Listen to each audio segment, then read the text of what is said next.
ಈಗ ಮೊನ್ನೆ ನಾವು ಮಾತಾಡಿದ್ದೆವು. ಹೌದು. ಅಂದರೆ ಏನು ಒಂದು ವ್ಯವಸ್ಥಿತವಾದ್ದಿಲ್ಲ.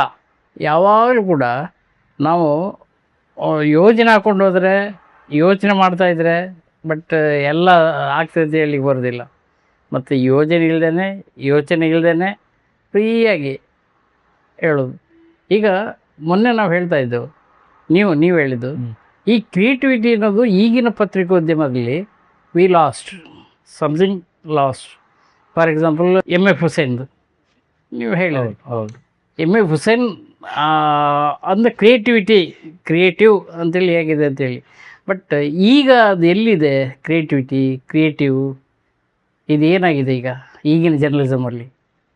ಜರ್ನಲಿಸಮ್ನಲ್ಲಿ ಕ್ರಿಯೇಟಿವಿಟಿ ಅಂತೂ ಇದೆ, ಇಟ್ ಈಸ್ ನಾಟ್ ಲಾಸ್ಟ್. ಅದೇ ಆಗಿನ ಅವರದೊಂದು ಅಂದರೆ ಒಂದು 10-20 ವರ್ಷದ ಮೊದಲು ಹೇಗಿತ್ತು ಅದಕ್ಕಿಂತ ಈಗ ಬದಲಾಗಿದೆ, ವಿಷಯಗಳು ಬದಲಾಗಿವೆ. ಈಗ ನಾವು ಯಂಗರ್ ಜನ್ರೇಷನ್ ಅಂತೀವಿ, ಅಥವಾ ನಾವು ಈಗ ಹೊಸ ವರ್ಡ್ ಎಲ್ಲ ಹುಟ್ಟಿಸ್ಕೊಂಡಿದ್ದೀವಲ್ಲ, ಜೆನ್ಜಿಗಳು ಅಥವಾ ಅಲ್ಪ ಅವರಲ್ಲೂ ವಿಶೇಷವಾದ ಕ್ರಿಯೇಟಿವಿಟಿ ಇದೆ. ನಮ್ಮ ಜನ್ರೇಷನ್ಗೆ ಇವತ್ತಿನ ಈ ಜನ್ರೇಷನ್ನ ಜೊತೆ ಕೋಪಪ್ ಮಾಡಿಕೊಳ್ಳಿಕ್ಕೆ ಕಷ್ಟ ಆಗ್ತಾ ಇದೆ. ಯಾವುದೌದು ಗೊತ್ತಾಗಲ್ಲ. ಅಂದರೆ ನಾವು ಟೆಕ್ನಾಲಜಿಕಲಿ ತುಂಬ ಹಿಂದೆ ಇದ್ದೀವಿ. ಆಮೇಲೆ ನಮಗೆ ಅವರು ಯಾವ ದಿಕ್ಕಿನತ್ತ ಹೋಗ್ತಾ ಇದ್ದಾರೆ ಅಂತ ಕೂಡ ಅರ್ಥ ಆಗುದಿಲ್ಲ. ಬೇಸಿಕ್ ಅದೇ ಈಗ ಕೇಂದ್ರ ಸರ್ಕಾರಕ್ಕೂ ಮತ್ತೆ ಉಳಿದ ಸರ್ಕಾರಗಳಿಗೂ ಇರುವ ಆ ಕನ್ಫ್ಯೂಷನು, ಅಥವಾ ಅವರಿಗೆ ಇವರನ್ನು ಅರ್ಥ ಮಾಡಿಕೊಳ್ಳಲಿಕ್ಕೆ ಆಗಲಿಲ್ಲ, ಸಾಧ್ಯ ಆಗದೇ ಇರುವುದರಿಂದ ಆಗಿರುವಂಥ ಕನ್ಫ್ಯೂಷನ್. ಸರ್ಕಾರದಲ್ಲಿರುವವರು ನಮಗಿಂತಲೂ ಸೀನಿಯರ್ಗಳು, ಹೆಚ್ಚಿನವರು, ಅವರಿಗೆ ಇನ್ನೂ ಕಷ್ಟ ಈ ಜನ್ರೇಷನ್ ಅರ್ಥ ಮಾಡಿಕೊಳ್ಳಲಿಕ್ಕೆ. ಯಾಕೆಂದರೆ ಅವರ ಅಜ್ಜಂದಿರು, ನಮಗೆ ನಾವು ಅವರ ಜೊತೆಗೆ ಇದ್ರೂ ನಮಗೂ ಕಷ್ಟ ಆಗ್ತಾ ಇದೆ ಅವ್ರನ್ನ ತಿಳ್ಕೊಳ್ಳಿಕ್ಕೆ. ಆಗಿರುವಾಗ ನಮ್ಮ ಕಾಲದ ಇಂದಿನ ಜನ್ರೇಷನ್ನ ಕ್ರಿಯೇಟಿವ್ ಪ್ರಾಬ್ಲಮ್ಸ್ ಇತ್ತಲ್ವ, ನಾವು ಯಾವುದನ್ನು ಈಗ ಇದು ಮಾಡಬೇಕು, ಯಾವ ರೀತಿಯಲ್ಲಿ ಮುಂದುವರಿಬೇಕು, ಯಾವ ರೀತಿಯಲ್ಲಿ ಅದನ್ನು ದಿಗ್ ಮಾಡಬೇಕು ಅನ್ನುವಂಥದ್ದು, ಅದು ಬೇರೆಯೇ ಪರಿಸ್ಥಿತಿಯಲ್ಲಿ ನಾವು ಇದು ಮಾಡಿರುವಂಥದ್ದು. ಈಗ ನೀವು ಪತ್ರಿಕೋದ್ಯಮ ಸ್ಟಾರ್ಟ್ ಮಾಡಿದ್ದೀರಿ, ಹೇಗೆಂದ್ರೆ ಏನಲ್ಲ ಅಲ್ವಾ, ಅವತ್ತಿಗೂ ಇವತ್ತಿಗಿರುವಂಥ ವ್ಯತ್ಯಾಸ ತುಂಬ ಇದೆ. ಈಗ ಹೊಸ ಟೆಕ್ನಾಲಜಿ ಮಾತ್ರ ಅಲ್ಲ, ಹೊಸ ಪ್ಲಾಟ್ಫಾರ್ಮ್ಗಳು ಈ ಮಕ್ಕಳಿಗೆ ಸಿಕ್ಕಿದೆ.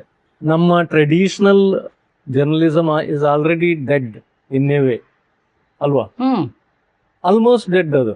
ಯಾಕಂದ್ರೆ ಇದೆ, ಪತ್ರಿಕೆಗಳು ಇದೆ, ಈವನ್ ನಮ್ಮ ಟೆಲಿವಿಷನ್ಗಳು ಇದೆ, ಆದರೆ ಇಟ್ಸ್ ಮಕ್ಕಳಿಗೆ ಆ ಟೆಲಿವಿಷನ್ ನೋಡ್ತಾರ ಇಲ್ವಾ, ಅವರು ನಾವು ಎಷ್ಟು ಅದರ ಮೂಲಕ ಇದು ಮಾಡ್ಲಿಕ್ಕೆ ಹೊರಟು ಪತ್ರಿಕೆ ಅಥವಾ ಮ್ಯಾಗಝಿನ್ಗಳು, ಟ್ರೆಡಿಷನಲ್ ಪತ್ರಿಕೆಗಳು, ಟ್ರೆಡಿಷನಲ್ ಮ್ಯಾಗಝಿನ್ಗಳು, ಮತ್ತೆ ಟ್ರೆಡಿಷನಲ್ ಟಿವಿ ಎಲ್ಲ ಒಂದು ರೀತಿಯಲ್ಲಿ ಅಲ್ಲಿಗೆ ಜಡ್ಡು ಕಟ್ಟಿ ಹೋಗಿದಾಗೆ ಇದೆ. ಅದು ಕಟ್ಟಿದಾಗ ಇದೆ. ಅದ್ರ ಜೊತೆಗೆ ನಾನು ಹೇಳೋದು ಹೇಗೆ ಅಂದರೆ, ಈಗ ನೀವು ಹೇಳಿದ್ರಿ ಈಗಿನ ಜರ್ನಲಿಸ್ಟ್ ಬೇರೆ, ನಾವು ಬೇರೆ ಅಂತ ಹೇಳಿದ್ದು. ಈಗ 80s 90 2010 ಅದು ನಮ್ಮದು, ನಂತರ ಅವ್ರದಲ್ಲ. ಆದರೆ ಈಗಿನ ಕಾಲದ ಪತ್ರಿಕೋದ್ಯಮಿಗಳು ಅಥವಾ ಪತ್ರಕರ್ತರು ಇಂದಿನ ನಮ್ಮ 30 ವರ್ಷಗಳ ಹಿಂದೆ ನಾವು ಹೇಗಿದ್ದೆವು, ಹೇಗೆ ಬೆಳೆಸಿದೆವು, ಹೇಗೆ ಬೆಳೀತು, ಹೇಗೆ ಬೆಳೀತಾ ಇದೆ, ಅದನ್ನ ನೋಡ್ತಾರ ಇಲ್ವಾ? ಅದು ನೋಡೋರು ನೋಡ್ತಾರೆ, ಎಲ್ಲರೂ ನೋಡಲ್ಲ. ಅಲ್ಲಲ್ಲ, ಅದ ಎಲ್ಲರೂ ನೋಡ. ಯಾಕೆಂದ್ರೆ ಅವರಿಗೆ ಅಂತ ಈಗ ನೋಡಿ, ನಮಗೆ 2014 ವಾಟ್ಸ್ಆ್ಯಪ್ ಅನ್ನುವಂಥದ್ದು ತುಂಬ ಪಾಪ್ಯುಲರ್ ಆಯಿತು, ಮತ್ತೆ ಅದು ಒಂದು ಯೂನಿವರ್ಸಿಟಿ ಆಗಿ ಬೆಳೆಯುತ್ತೆ.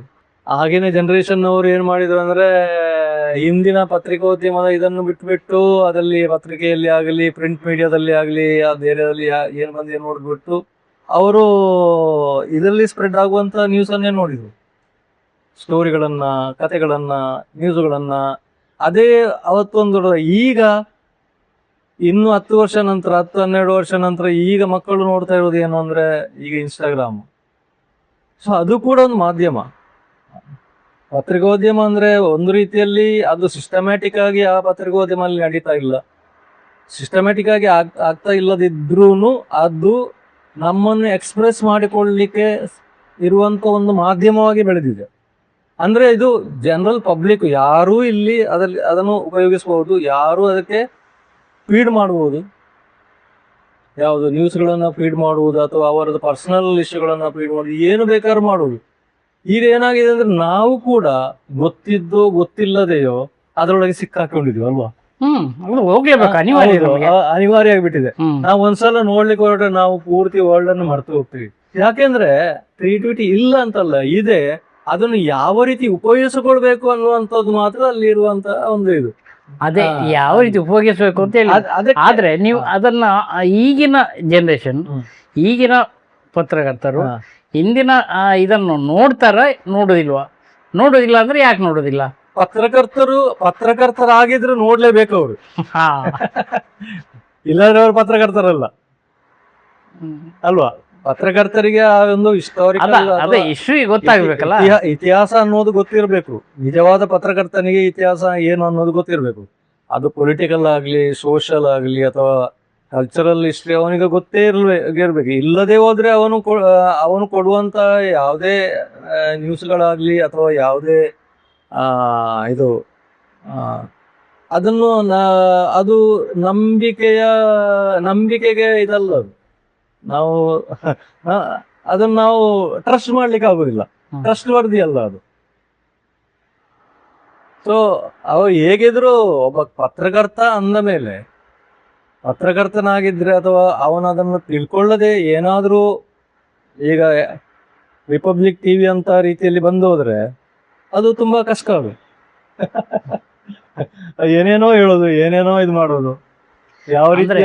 ಅದಕ್ಕೆ ನಾನೇ ಹೇಳೋದು ಅಂದ್ರೆ ಅದು ಏನೇನು ಹೇಳೋದು, ಹೇಗೋ ಹೇಳೋದು ಅಂತ ಹೇಳಿದ್ರಲ್ಲ, ಒಂದು ಯೂಸ್ ಮಾಡಿದ್ರಲ್ಲ. ಯಾಕೆ ಅಂದ್ರೆ ನಾವು ಅದನ್ನು ಹಿಂದೆ ಇದ್ದದ್ದನ್ನು ಅದರ ಟ್ರೆಡಿಷನ್ ಮುಂದುವರಿಸುದಿಲ್ಲ. ಅದು ಹೌದು ಹೌದು, ಅದನ್ನ ಅಲ್ಲಿಗೆ ಬಿಟ್ಟೆವು.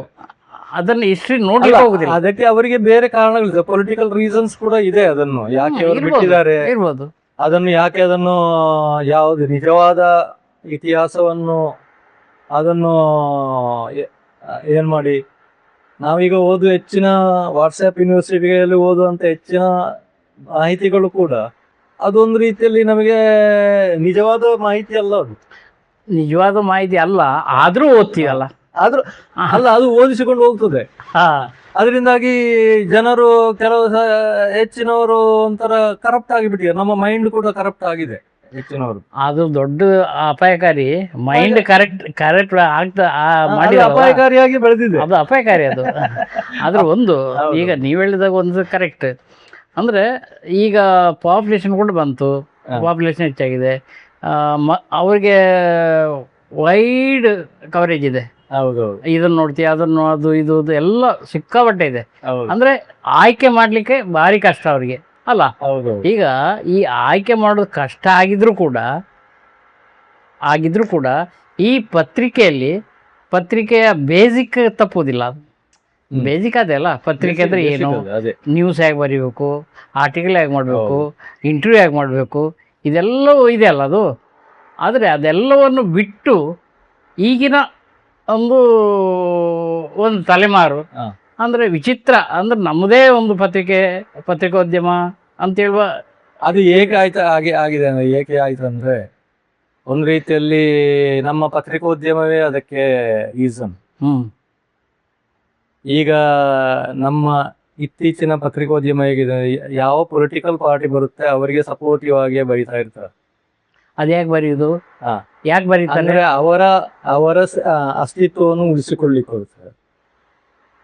ಅವರು ಆ ಪ್ರೆಸೆಂಟ್ ಯಾವ ಸರ್ಕಾರ ಇದೆ, ಅದು ಸ್ಟೇಟ್ ಗವರ್ಮೆಂಟ್ ಇರಲಿ ಅಥವಾ ಸೆಂಟ್ರಲ್ ಗವರ್ಮೆಂಟ್ ಇರಲಿ, ಅದಕ್ಕೆ ಅನುಗುಣವಾಗಿ ಅವರನ್ನು ಪ್ಲೀಸ್ ಮಾಡಿಕೊಳ್ಳಿಕ್ಕೆ ಅವ್ರು ಏನ್ ಮಾಡ್ತಾ ಇದ್ದಾರೆ ಅಂದ್ರೆ ಅದಕ್ಕೋಸ್ಕರ ಅವರು ಅದನ್ನು ಇದು ಮಾಡ್ತಾ ಇದ್ದಾರೆ. ಹಾಗಿರುವಾಗ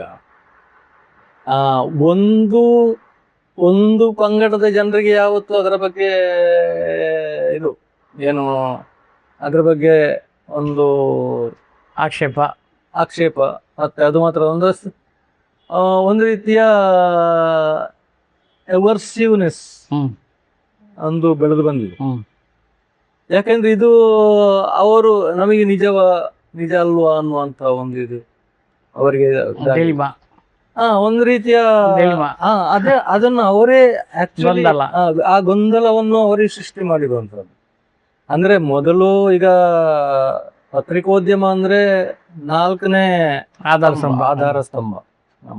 ಆ ಆಧಾರ ಸ್ತಂಭ ಅದು ಈಗ ಮೂರು ಕೂಡ ಉಳ್ಕೊಂಡಿಲ್ಲ. ಆದ್ರೆ ಪತ್ರಿಕೋದ್ಯಮ ಅಂತೂ ಪೂರ್ತಿ ಹೋಗಿದೆ ಇದರಲ್ಲಿ. ಅದರಿಂದ ಹಾಗೆ ಆ ನಂಬಿಕೆಯನ್ನು ಅದು ಕಳ್ಕೊಂಡಿದೆ. ಹಾಗಿರುವಾಗ ಅಲ್ಲಿ ಅದಕ್ಕೆ ಅದನ್ನು ರೀಪ್ಲೇಸ್ ಮಾಡೋದಕ್ಕೋಸ್ಕರ ಇನ್ನೊಂದು ಹುಟ್ಟುಕೊಳ್ತದೆ, ಇನ್ನೊಂದು ಮಾಧ್ಯಮ ಬೇಕಾಗಿದೆ. ಅದನ್ನು ಈ ಮಕ್ಕಳು ಇದ್ದಾರಲ್ಲ, ಮಕ್ಕಳು ಪ್ರಾಬಬ್ಲಿ ಅವರು ಅವೇರ್ನೆಸ್ ಇದೆ ಅವರಿಗೆ. ಆ ಅವೇರ್ನೆಸ್ ಇಂದಾಗಿ ಅವ್ರು ಏನ್ ಮಾಡಿದ್ರು, ಇದನ್ನು ರಿಜೆಕ್ಟ್ ಮಾಡ್ತಾ ಇದ್ದಾರೆ. ಇದು ಟ್ರೆಡಿಷನಲ್ ಪತ್ರಿಕೋದ್ಯಮ ಅನ್ನುವಂಥದ್ದು ಹೊಸದನ್ನು ಆರಿಸ್ತಾ ಇದ್ದಾರೆ. ಹೊಸ ಮಾಧ್ಯಮವನ್ನು ಅಲ್ಲಿ ಆಗಲಿ ಸೃಷ್ಟಿಯಾಗಿದೆ. ಅದರಲ್ಲಿ ಹೇಗಾದೋ ಅವ್ರು ಸಿಕ್ಕಾಕೊಳ್ತಾರೆ ಮತ್ತೆ ಯಾವ ರೀತಿ ಅದನ್ನು ಮುಂದೆ ತಗೊಂಡು ಹೋಗ್ತಾರೆ ಅದು ನಮಗೆ ಗೊತ್ತಿಲ್ಲ. ಈಗ ಅದನ್ನು ಏನ್ ಮಾಡ್ಲಿಕ್ಕೆ ಏನು ಹೇಳಲಿಕ್ಕೆ ಆಗುದಿಲ್ಲ. ಆದ್ರೆ ಒಂದು ರೀತಿಯಲ್ಲಿ ಕೆಟ್ಟು ಹೋಗಿದೆ ಅಲ್ವಾ.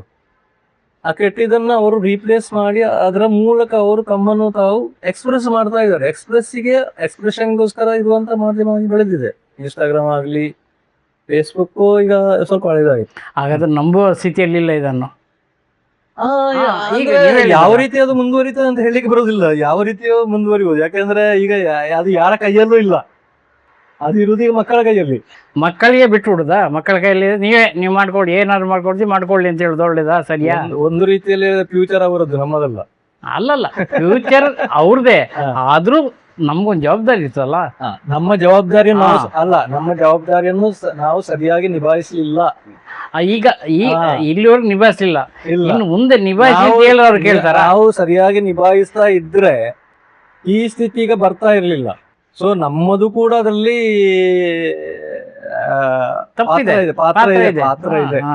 ಆ ಪಾತ್ರವನ್ನು ನಾವು ಸರಿ ಮಾಡಿಕೊಳ್ಬೇಕಿತ್ತು, ನಮ್ಮ ಜನರೇಷನ್ ಅವರು. ಆದ್ರೆ ಈಗಿನ ಪತ್ರಕರ್ತರಿಗೆ, ಪತ್ರಿಕೋದ್ಯಮದ ಇದಕ್ಕೆ ಅದು ಸ್ಟೈಲಿಶ್. ಅಂದ್ರೆ ನಾವ್ ಹೇಳಿದ್ದವ್ರು ಕೇಳುವುದಿಲ್ಲ, ಔಟ್ಡೇಟೆಡ್ ಅಂತೇಳಿ ಹೇಳ್ತಾರಲ್ಲ. ಇದೇ ಔಟ್ಡೇಟೆಡ್ ಅಂತೇಳಿ ಹೇಳಿದ್ರು ಕೂಡ ನೀವು ಹೇಳ್ತೀರಿ ನಾವು ತಪ್ಪು ಮಾಡಿದ್ದೇವೆ ಅಂತೇಳಿ ಇದೆ ಅಂತ ಹೇಳಿದ್ರು. ಆದ್ರೂ ಕೂಡ ಈ ಜನರೇಷನ್ ಈ ರೀತಿಯ ಹೋಗ್ತಾ ಇದ್ರೆ ಎಲ್ಲಿಗೆ ಹೋಗಿ ಮುಟ್ಟುತ್ತೆ ಅಂತೇಳಿ. Survival of the fittest, whoever survives ಅಂದ್ರೆ ಈಗ ಸರ್ವೈವ್ ಆಗುವಂಥದ್ದು ಫೇಸ್ಬುಕ್ ಇರ್ಬೋದು, ಇನ್ಸ್ಟಾಗ್ರಾಮ್ ಇರ್ಬೋದು, corporates. So they know how to make generate income for themselves, how to generate wealth for themselves, not for others.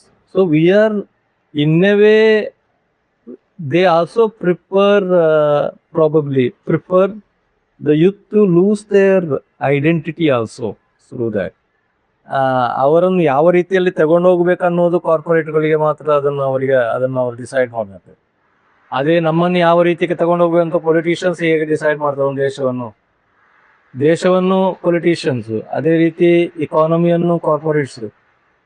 ಒಂದು ಕಾಲದಲ್ಲಿ ನಾವು ನಮ್ಮ ಕೈಯೊಳಗೆ ಇದ್ದೇವೆ. ಈಗ ನಾನು ಕಾಂಟ್ರಾಡಿಕ್ಷನ್ ಇರ್ಬೋದು, ನಾನು ಮೊದಲು ಮಾತಾಡಿದಕ್ಕೆ ಈಗ ಮಾತಾಡಿದ್ದು. ಆದ್ರೆ ಒಂದು ಕಾಲದಲ್ಲಿ ನಾವು ನಮ್ಮ ಕೈಯೊಳಗಿದ್ರು, ಈಗ ನಾವು ಕೂಡ ನಮ್ಮ ಕೈಯೊಳಗೆ ಇಲ್ಲ.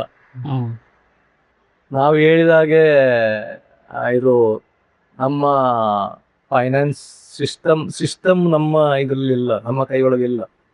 ಯಾವ ಸಿಸ್ಟಮ್ ಆಗಲಿ.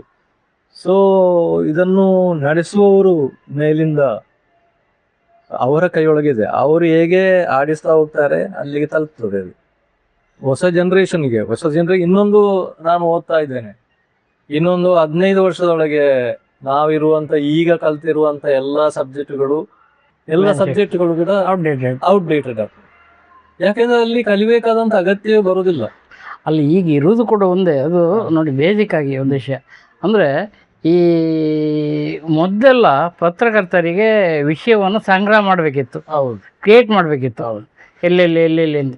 ಈಗ ಸಂಗ್ರಹ ಇಲ್ಲ, ಅಲ್ಲೆಲ್ಲ ರೆಡಿ ಇದೆ, ಆಲ್ಮೋಸ್ಟ್ ರೆಡಿ. ಗೂಗಲ್ ಹೋದರೆ ಎಲ್ಲ ಬರ್ತದೆ. ಈಗ ಒಬ್ಬ ಪತ್ರಕರ್ತನಿಗೆ ಗೂಗಲ್ಗೆ ಹೋಗಿ ತಕ್ಷಣ ತಗೊಳ್ಬೋದು, ಯಾವುದೇ ಇಶ್ಯೂನ ತಗೊಳ್ಬೋದು. ಹೌದು, ಅಂದರೆ ಅದು ಅವನದಲ್ಲ, ಅವ್ರದ್ದು. ಆದರೆ ಅವನು ಫೀಲ್ಡ್ ವರ್ಕ್ ಮಾಡೋದಿಲ್ಲ. ಹಾಂ, ಅದೇ ನಾನು ಹೇಳೋದು.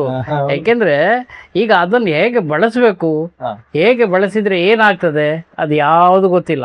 ಗೊತ್ತಿದೆ, ಅವನ ಲಾಭಕ್ಕೋಸ್ಕರ ಅವನ ಪೊಲಿಟಿಕಲ್ ಐಡೆಂಟಿಟಿ ಏನಿದೆಯೋ ಅದರ ಮೂಲಕ ಅವನು ಹುಡುಕ್ತಾ ಇರ್ತಾನೆ.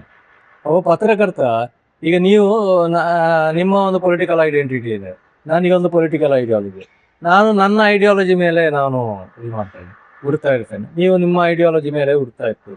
ಅಲ್ಲಿ ಕಾಂಟ್ರಡಿಕ್ಷನ್, ಅಲ್ಲಿ ನಮಗೆ ಇಬ್ಬರು ಹೇಳೋದು ಸರಿಯೇ ಅಂತ ಅನಿಸ್ತದೆ ನಮಗೆ.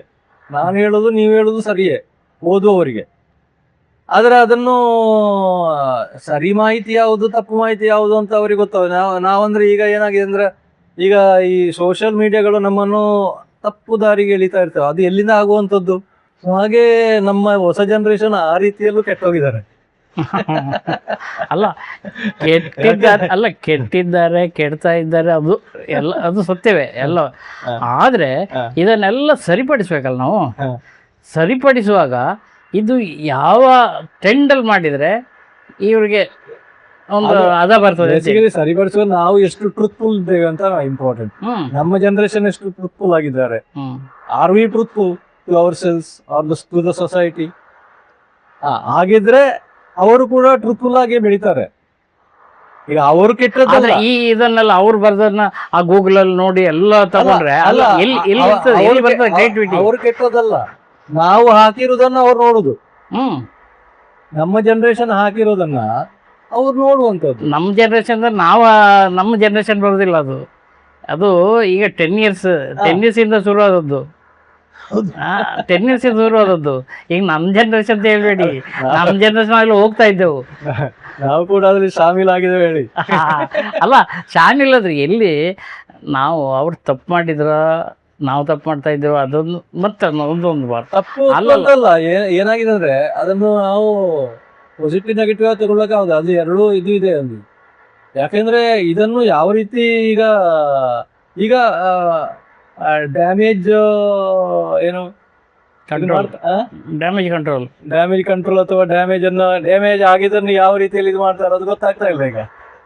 ಈಗ ನೀವೇ ಒಂದು ರೀತಿ ಸಂಶಯಕ್ಕೆ ಒಳಗಾಗಿದ್ದೀರಿ. ಹೌದು,